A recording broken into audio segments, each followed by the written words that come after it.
Welcome to my YouTube channel online मस्त classes. आप सब देख रहे हैं ऑनलाइन मस्त क्लासेज। ऑनलाइन मस्त क्लासेज के इस लेटेस्ट वीडियोज़ में मैं आप सबको वर्ग 10th यानी क्लास 10th के फिज़िक्स जो है ना, फिज़िक्स लेसन 2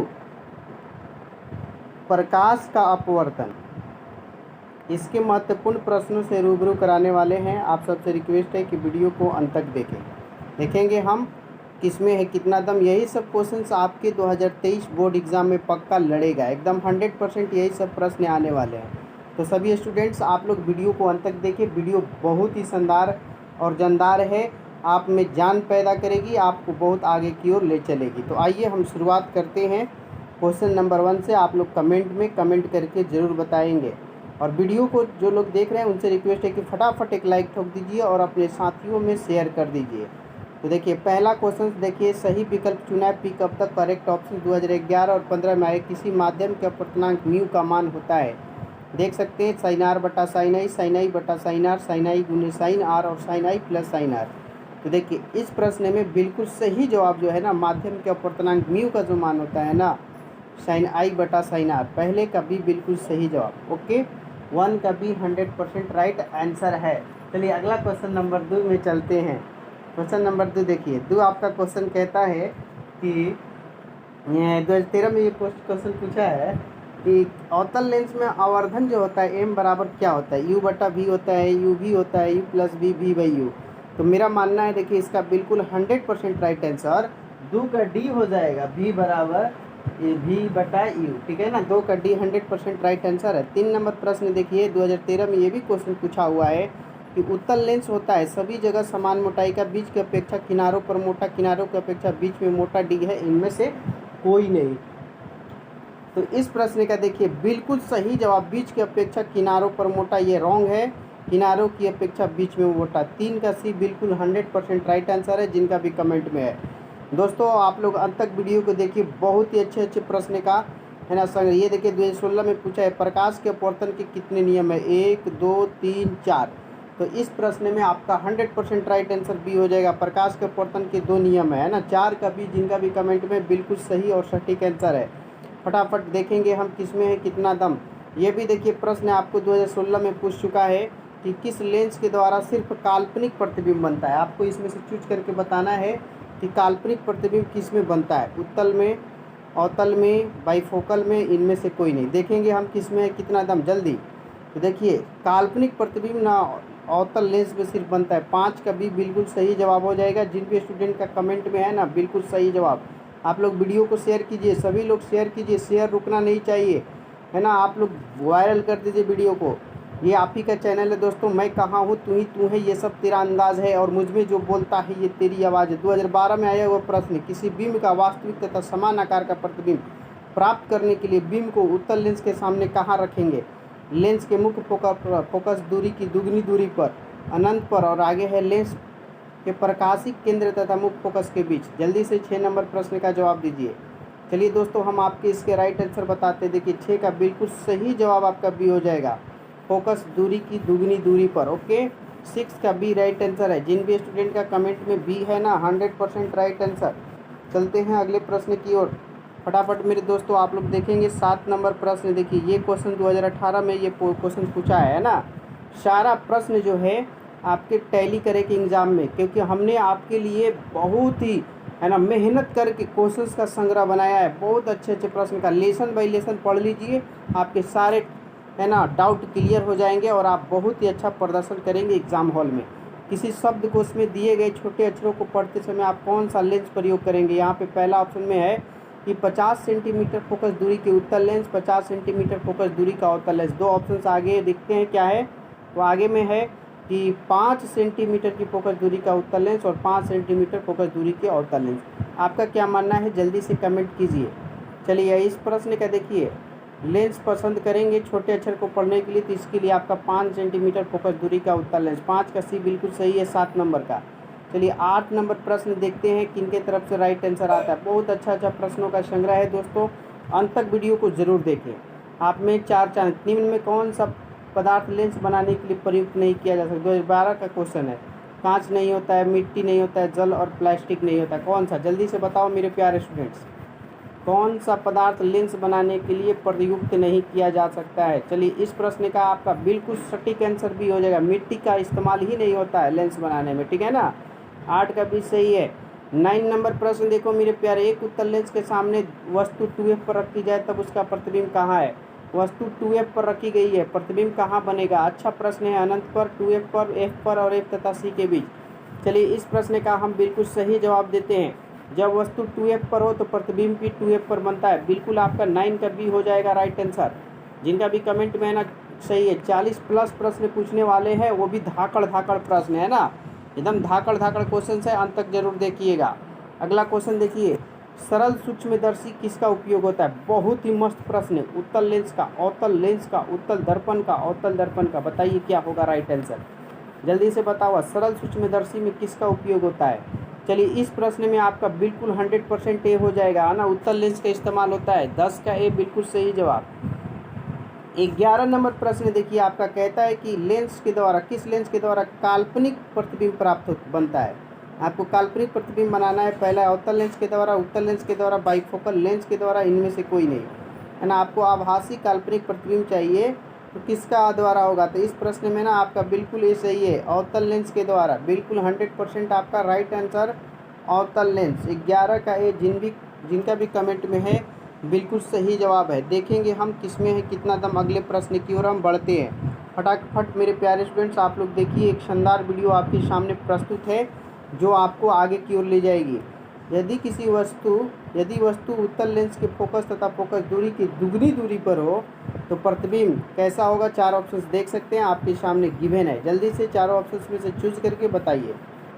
उत्तल लेंस है, देखो मेरे प्यारे, इसका बिल्कुल सही जवाब डी हो जाएगा, है ना। वास्तविक, उल्टा तथा बड़ा बनेगा।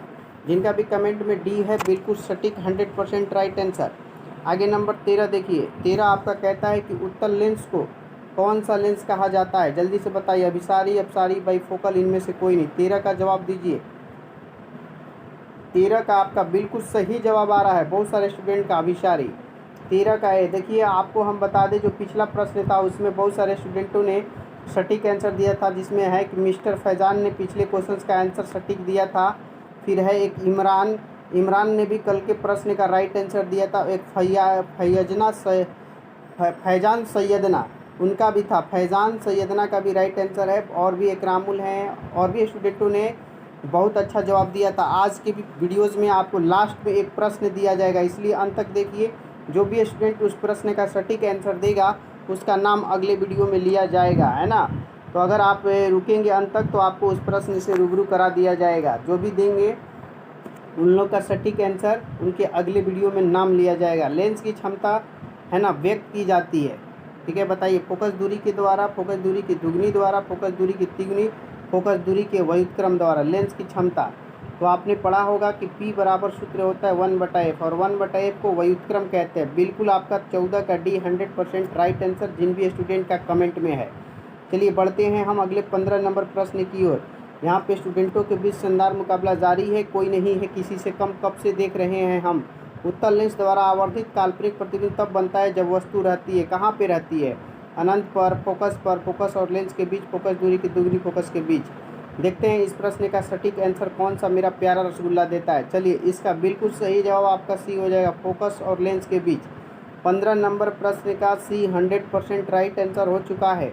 चलिए अगला क्वेश्चन की ओर हम बढ़ते हैं। दोस्तों हम आपके टाइम बर्बाद नहीं करेंगे, क्योंकि मेरा एक ही मकसद स्टूडेंटों को ज़्यादा से ज़्यादा प्रश्नों से रूबरू कराना, और वो भी 100% बेहतरीन प्रश्नों से रूबरू कराना जो आपकी एग्ज़ाम में टैली करे, है ना। मंजिलें उनको मिलती है जिनके सपनों में जान होती है, अरे पंखों से कुछ नहीं होता, हौसलों से उड़ान होती है।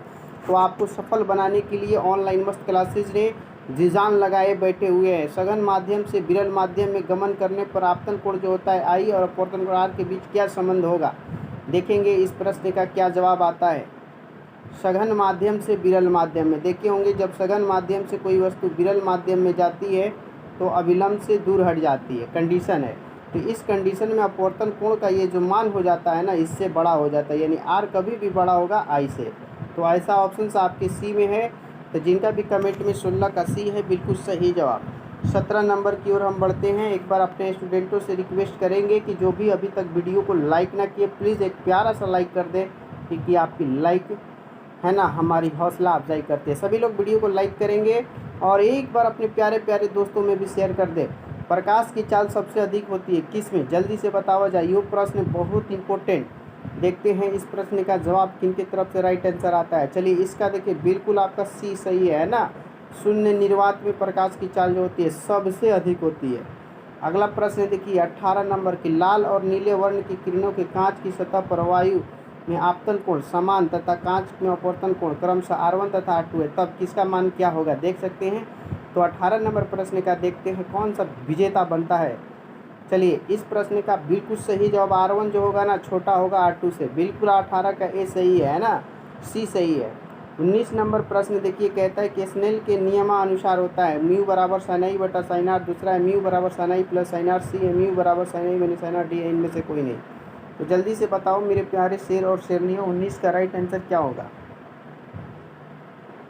हाँ तो इस प्रश्न का 100% राइट आंसर ये होगा, इसे हम स्नेल का नियम कहते हैं। 19 का ए जिनका भी कमेंट में है बिल्कुल सही जवाब। 20 नंबर प्रश्न देखिए कि आभासी प्रतिबिंब का निर्माण होता है केवल उत्तल लेंस में, केवल अवतल में, दोनों में या किसी भी लेंस में नहीं। आपका क्या जवाब है 20 नंबर प्रश्न का जवाब दीजिए। देखिए उत्तल लेंस जो होता है ना इसमें भी एक कंडीशन है जिससे आभासी प्रतिबिंब बनता है और अवतल लेंस में भी बनता है ना। इसमें जब वस्तु को ध्रुव के समीप यहाँ पर रख दीजिएगा तो इस कंडीशन में बनता है ओके आभासी। तो इसलिए आपको दोनों लेंस सही होगा, 20 का सी है ना, जिनका भी कमेंट में बिल्कुल सही है। अगले प्रश्न की ओर हम बढ़ते 21 नंबर देखिए। 21 आपका कहता है लेंस की क्षमता यानी जिसको हम पी कहते हैं बराबर क्या होता है, एफ भी 1/b और डी है 1/f।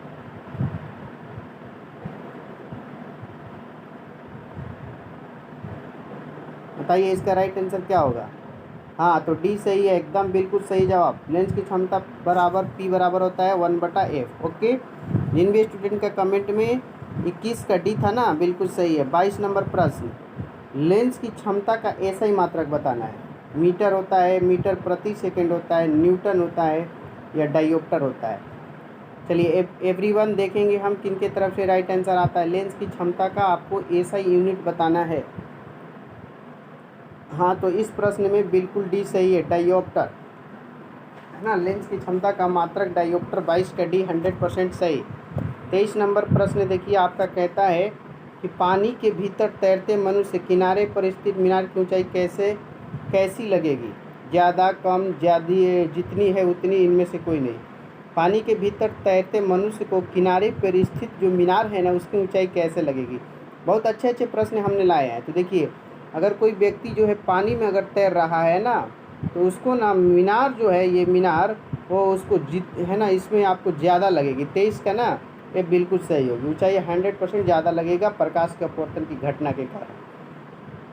24 है कि शीशे के स्लैब से जब प्रकाश का अपवर्तन होता है तो उसमें विचलन पैदा होता है, विचलन पैदा नहीं होता है, पार्श्व विस्थापन होता है। विचलन नहीं होता पर पार्श्व विस्थापन होता है। तो 24 का देखिए इसका बिल्कुल ना 100% आपका डी सही है ना। विचलन नहीं होता है, पार्श्व विस्थापन इसको कहते हैं ओके। 24 का डी सही है। 25 देखिए ये क्वेश्चन एग्जाम में पूछ चुका है, 2018 एनुअल का ये प्रश्न आया हुआ है कि कौन सा लेंस जो है ना अपसारी लेंस के नाम से जाना जाता है या कहलाता है या कहते हैं, अवतल एवं उत्तल दोनों, इनमें से कोई नहीं। तो देखिए मेरे प्यारे स्टूडेंट इस प्रश्न में ना आपका बिल्कुल 100% ए सही है, अवतल लेंस है ना। अवतल लेंस जो होता है अपसारी लेंस के नाम से जाना जाता है। 25 का बिल्कुल ए सही और सटीक राइट आंसर है ओके। चलिए हम आपको ले चलते हैं क्वेश्चन नंबर 26 की ओर। देखिए ये क्वेश्चन जो है एक बहुत अच्छा प्रश्न है कि कौन सी वस्तु वास्तविक प्रतिबिंब बना सकता है, कांच की समतल पट्टी, अवतल लेंस, उत्तल लेंस, इनमें से कोई नहीं। हमें वास्तविक प्रतिबिंब चाहिए, इसके लिए किसका इस्तेमाल करेंगे, जल्दी से बताओ मेरे प्यारे स्टूडेंट्स, आपका टाइम को बर्बाद नहीं करना है। चलिए बिल्कुल सही जवाब आपका सी हो जाएगा, उत्तल लेंस है ना। उत्तल लेंस बिल्कुल सही जवाब है। जिन भी स्टूडेंट का कमेंट में 26 का सी है बिल्कुल सही जवाब। 27 देखिए ये भी क्वेश्चन बहुत मस्त है कि प्रकाश की एक किरण जब विरल माध्यम से सघन माध्यम में आती है तब वह अभिलंब से दूर मुड़ जाती है, सीधी निकल जाती है, अभिलंब की दिशा में जाती है, अभिलंब की ओर मुड़ जाती है। तो देखिए इस प्रश्न में ना आपका अभिलंब की ओर मुड़ जाती है, सघन से विरल से सघन आएगी। ये अगर ये विरल है और ये सघन है, जब प्रकाश की किरण चलेगी ना तो इधर ना निकल के ये इधर की ओर मुड़ जाती है, इसलिए आपका डी बिल्कुल सही जवाब है। चलिए 28 नंबर देखिए, जब प्रकाश की किरण एक माध्यम से दूसरे माध्यम में जाती है तो अपने पूर्व पथ से विचलित हो जाती है, इसे क्या कहते हैं? प्रकाश का परावर्तन, अपवर्तन, विक्षेपण या इनमें से कोई नहीं। तो देखो मेरे प्यारे स्टूडेंट, जब विचलित हो जाती है, अपने पथ से हट जाती है, तो इस घटना को ही तो हम प्रकाश का अपवर्तन कहते हैं ना। तो 28 का जिनका भी कमेंट में बी है बिल्कुल सही सटीक राइट आंसर है। ओके, 29 की ओर हम बढ़ते हैं। बहुत अच्छा, आप लोग अभी तक वीडियो को देख रहे हैं, जितनी भी तारीफ़ें की जाए कम है। बस इसी को आप लोग को ना बनाए रखना है, परीक्षा से पहले इसी तरह से लगातार जमकर मेहनत करना है। सफलता तो आपकी मुट्ठी में होगी, आप टॉपरों की लिस्ट में आएंगे। मस्त ऑनलाइन मस्त क्लासेस यही दिल्ली ख्वाहिश रखता है। उत्तल लेंस में जब वस्तु फोकस एवं लेंस के बीच रखी जाती है, ये उत्तल लेंस हो गया है ना, और ये प्रधान अक्ष हो गया, ये आपको फोकस के यहाँ पे वस्तु रख दिया जाए तो कैसा बनेगा, आपको चूज करके बनाना है। प्रतिबिंब काल्पनिक सीधा होगा, काल्पनिक उल्टा, वास्तविक सीधा। तो आइए दोस्तों, हम आपके इसके राइट आंसर से रूबरू कराते हैं। इसका बिल्कुल आपका सही जवाब ये होगा, काल्पनिक भी होगा और सीधा भी होगा ना। 29 का ए बिल्कुल सही जवाब है ना। जिन भी स्टूडेंट का कमेंट में है बिल्कुल सही जवाब। और अगला देखिए 30 नंबर प्रश्न कहता है आपका, लेंस का प्रत्येक छोटा भाग, अगर किसी लेंस को अगर हम छोड़ दे एकदम छोटा छोटा कर दे तो उत्तल दर्पण की तरह होता है, दर्पण की तरह है, प्रिज्म की तरह है, लेंस की तरह है। किसी लेंस का छोटा भाग किसकी तरह होता है? तो देखिए, किसी भी लेंस का छोटा से छोटा भाग प्रिज्म की तरह काम करता है। 30 का सी बिल्कुल सही है। जिन भी स्टूडेंट का कमेंट में है बिल्कुल सही है। दोस्तों, अगर किसी तरह का भूल चूक होता है तो आप लोग कमेंट करके ज़रूर बताएंगे। ऑनलाइन मस्त क्लासेस उन सब प्रश्नों को ठीक करने की कोशिश करेगा। बशर्ते आपसे रिक्वेस्ट है कि वीडियो को अंत तक देखिए, एक शानदार वीडियो आपके बीच प्रस्तुत है और आपको टॉपरों की लिस्ट में शामिल कराने के लिए जी जान लगाए हुए हैं। उत्तल लेंस के सामने एक बीम को लेंस के फोकस और प्रकाशीय केंद्र के बीच रखा जाता है तो प्रतिबिंब बनता है। काल्पनिक आवर्धित, वास्तविक आवर्धित। देखिए, आवर्धित टर्म का मतलब क्या होता है ये समझ लीजिए। कहीं भी अगर आवर्धित शब्द मिलता है इसका मतलब है कि बड़ा, ठीक है ना। और हार्षित मिलता है, हार्षित, तो इसका मतलब होता है छोटा, ठीक है ना। तो देखिए, इस प्रश्न का 31 का बिल्कुल सही जवाब जो होगा, काल्पनिक भी होगा और आवर्धित भी होगा, बड़ा भी होगा। 31 का ए बिल्कुल सही है। चलिए अगले क्वेश्चन की ओर हम बढ़ते हैं। देखिए 32 नंबर क्वेश्चन एक अच्छा क्वेश्चन है कि दो माध्यमों के सीमा पृष्ठ पर एक प्रकाश किरण लंबवत आपतित होती है तो अपवर्तन कोण क्या होगा? 0 डिग्री होगा, 45, 60 या 90? 90 डिग्री पे आ रही है ना, लंबवत का मतलब 90 डिग्री होता है। तो देखो मेरे प्यारे, इस क्वेश्चन का बिल्कुल 100% आपका सटीक जो आंसर होगा ना वो आपका 0 डिग्री होगा। अपवर्तन कोण बोला है, लंबवत आपतित होती है। देखिए, अगर कोई आयतीय सतह है और यहाँ पे ऐसे लंबवत आ रही है तो आने वाली एक दिशा को तो हम 0 डिग्री ही ना कहते हैं, तो ये 0 डिग्री होगा। बिल्कुल आपका ए सही होगा ना। अगला क्वेश्चन 33 देखिए, कहता है कि यदि आपतन कोण जो है आई तथा अपवर्तन कोण आर हो तो कोणीय विचलन क्या होगा? विचलन बताना है। इसके लिए कौन सा सूत्र सही होगा तो आपके कमेंट में जवाब देना है। तो देखिए, कोणीय विचलन के लिए आपको ना थीटा अगर निकालना हो कोणीय विचलन, तो आपतन कोण क्या होता है? आपतन कोण माइनस अपवर्तन कोण। तो आपतन कोण का मान को हम आई कहते हैं और माइनस परावर्तन को आर, तो आई माइनस आर हो जाता है। क्या होता है? आई माइनस आर। याद रखिएगा, आई माइनस आर। 33 का भी बिल्कुल सही जवाब है। जिन भी स्टूडेंट ने ये जवाब दिया है कमेंट में ना, बिल्कुल 100% राइट आंसर। चलिए 34 देखिए, क्वेश्चन नंबर 34 आपका कहता है कि यदि हवा के सापेक्ष कांच का अपवर्तनांक जिसको हम म्यू कहते हैं वो 1.5 है तो कांच के सापेक्ष हवा का अपवर्तनांक होगा, ठीक है। तो आप बताइए इसका राइट आंसर क्या होगा 34 का? हवा के सापेक्ष, देखिए हवा का अपवर्तनांक को हम लोग 1 लेकर चलते हैं। हवा का क्या लेकर चलते हैं? तो कांच के सापेक्ष हवा का अपवर्तनांक। तो कांच के जो अपवर्तनांक है ना उसमें ले जाके इसको ऐड कर दीजिए। ऐड करने पे आपका 2.5 आएगा, लेकिन दिया नहीं है और ऐसा एक ऑप्शन दे दिया है। तो 34 में बी बिल्कुल सही है, उसको ऐड कर दीजिए, हो जाएगा, बढ़ जाएगा, है ना। 35 देखिए, आपका क्वेश्चन कहता है कि सूर्यास्त के समय क्षितिज के नीचे चले जाने पर भी सूर्य कुछ समय तक दिखाई देता है। इसका कारण है प्रकाश का अपवर्तन, पूर्ण आंतरिक परावर्तन, प्रकीर्णन, वर्ण विक्षेपण। किसके कारण अगर डूब भी जाता है ना सूर्य तो भी दिखाता है? ये कौन सा कारण है? हाँ, तो बिल्कुल सही है कि यह प्रकाश का अपवर्तन ही हो जाएगा। 35 का ए जिनका भी कमेंट में बिल्कुल सही है। 36 देखिए, ये 2011 का प्रश्न है कि 2t यानी कि 2 डायोप्टर क्षमता वाले लेंस का फोकसांतर क्या होगा। बहुत अच्छा सूत्र है, आपको तो याद ही होगा, 1/p से कर लीजिए, 1/2 हो गया, 100 लगा दीजिएगा, 50 एकदम मीटर में ये होता है, और सेंटी में बदलने के लिए 100, बिल्कुल 250, बिल्कुल जिनका भी डी है 100% राइट आंसर। 36 का डी वाले सभी लोग राइट आंसर है। ओके 37 ये भी 2012 में पूछ चुका है कि 1 मीटर फोकस दूरी वाले उत्तल लेंस की क्षमता क्या होगी। अब उसको 1 डी है ना, फोकस दूरी है 1 मीटर, तो P बराबर 1/f होता है, और मान भी 1 ही है, तो 1/1 यानी कि 1, बिल्कुल 1 सही है। इसलिए 37 का बी जिनका भी कमेंट में है ना, बिल्कुल right answer, 100% correct answer. Okay 38 देखिए, 38 आपका है कि 20 सेंटीमीटर फोकस दूरी वाले उत्तल लेंस की क्षमता होगी। एफ जो है ना आपका कितना है, 20 सेंटीमीटर फोकस दूरी वाली क्षमता पूछा है, तो P बराबर आपका सूत्र होता है 1/f, तो 1/20 हो जाएगा। 100 आपको सेंटीमीटर में कभी नहीं रहना चाहिए, आपको उसको चेंज करना होता है। तो 20/500, 5 डायोप्टर जो कि ए ऑप्शन में है, बिल्कुल आपका 38 का ए हो जाएगा। जिन भी स्टूडेंट ने ये सवाल का जवाब ए बताया है बिल्कुल सही है। कुछ प्रश्न और रह गए हैं, फटाफट देख लीजिए। 39 है कि एक उत्तल लेंस में 30 सेंटीमीटर की दूरी पर रखी वस्तु रखी गई है, लेंस की उतनी ही दूरी पर वास्तविक प्रतिमा, तो लेंस की फोकस दूरी क्या होगी। उतनी ही दूरी पे आपको है ना, यानी भी और यू दोनों का मान दे दिया है, 30 आपको एफ निकालना है, तो लेंस सूत्र से आप बना लीजिएगा 1/b माइनस 1/u बराबर 1/f। तो जैसे ही आप सोल्यूशन करेंगे ना, सोल्यूशन के बाद आपको 15 सेंटीमीटर मिलेगा, ठीक है, समझ रहे हैं ना, क्योंकि u माइनस में होता है। देखिए 1/30 फिर माइनस 1/30 हम आपको बता देते हैं थोड़ा सा, 1/f, तो यहाँ पे एलसीएम तो 30 होगा, तो 1 आई माइनस एगो है माइनस, प्लस हो जाएगा 1, 2 हो जाएगा, तो 2/30 इसको कटाओगे तो 1/15, इस तरह से 15 बिल्कुल सही हो जाएगा। 39 का भी सही है ना। अब आइए देखते हैं हम 40 नंबर प्रश्न है यहाँ से। यही 3 प्रश्न लास्ट प्रश्न है आपके लिए, और है ना, बस इसके बाद आप लोग का क्लासेज आज का समाप्त होगा। एक उत्तल लेंस की फोकस दूरी 20 है, लेंस की क्षमता बताना है। अभी तुरंत ऐसा ही क्वेश्चन हमने सॉल्व भी किया है, 2017 में पूछा है। आपको क्षमता के लिए हमने सूत्र बताइए दिया है 1/f। चलिए इसका बहुत सारे स्टूडेंट ने सी दिया है, और 100% राइट भी आंसर है। 5 डायोप्टर लेंस की क्षमता का ऐसा ही मात्रा ये दिया हुआ है, बताइए 41 का। चलिए इस प्रश्न में आपका ना 100% बिल्कुल सही जवाब डायोप्टर होगा।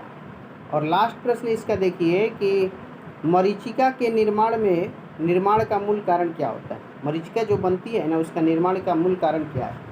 रेगिस्तान में देखिए होंगे पानी की तरह दिखाई देता है, और जैसे ही आप वहाँ पहुँचेंगे तो वहाँ पानी नहीं नज़र आता, इसी को मृग मरीचिका कहते हैं। तो ये किसका कारण क्या है।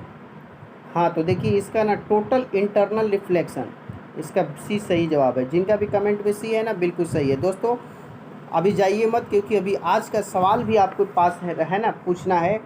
देखेंगे आज का सवाल का कौन विजेता बनता है। दोस्तों मुझे उम्मीद है कि आज का क्लास आपको बहुत ही अच्छा लगा होगा। जो लोग भी इस वीडियो को देख रहे हैं, अगर अभी तक आपने इस वीडियो को लाइक ना किया है तो एक प्यारा सा लाइक कर दें, और इस वीडियो को अपने साथियों में शेयर कर दें। अगर पहली बार आए हैं ना, तो चैनल को सब्सक्राइब करके बगल का बेल आइकन भी क्लिक करेंगे, ताकि लेटेस्ट वीडियो का नोटिफिकेशन आपको मिलता रहे। सभी दोस्तों ज़रूर शेयर कीजिए, और चैनल को बड़ा बनाने में अपना अहम योगदान, अपना अहम रोल, अपना इम्पोर्टेंट रोल ज़रूर निभाइए।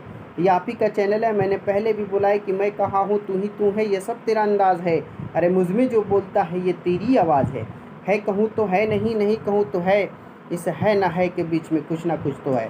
तो दोस्तों आपके सामने आज का सवाल मैं पूछ रहा हूँ, सभी लोग रेडी हो जाइए। आपको कमेंट सेशन में कमेंट के ज़रिए सवाल का जवाब देना है। जो भी स्टूडेंट इस प्रश्न का सटीक आंसर देंगे, उनका हम नाम अगले वीडियो में लेंगे, ठीक है ना। और पिछले क्वेश्चंस का विजेता को मैंने बताया ही कि इमरान हो गए, मिस्टर फैज़ान हो गए, और फैजान सैयदना, एकरामुल, इन सब स्टूडेंटों ने पिछला जो सवाल मैंने पूछा था उसका सटीक 100% राइट आंसर दिया था, ठीक है ना। तो आज का ये सवाल है आपका कि किस है ना, मानव नेत्र बताएंगे आप लोग, मानव नेत्र में किस भाग पर वस्तु का प्रतिबिंब बनता है।